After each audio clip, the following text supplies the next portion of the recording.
খুবই সংকটময় পরিস্থিতির সামনে আমাদের গায়ে হাত দেওয়া যাবে না। আমরা কিন্তু একটা লাশ পড়লে আমরা কিন্তু লাশ নেব, কত সুশীলতা করে লাভ নেই। আমরা যদি নিরাপদ না থাকি এই দেশে আমাদের শত্রুরাও নিরাপদ থাকতে পারবে।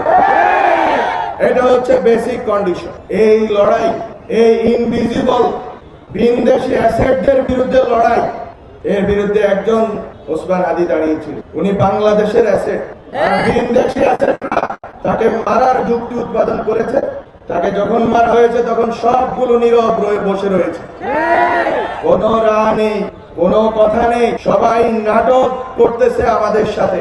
5 আগস্টের পরে যখন এই মুজিববাদীদের, এই আওয়ামী লীগ, এই 14 দলীয় সন্ত্রাসীদের প্রত্যেকটি বাড়ি চুরমার করে দেওয়ার ক্ষমতা ছিল, সেদিন আমরা নিজেদেরকে সংবরণ করেছিলাম বলে আজকে তারা এই সাহস করতে পারছে।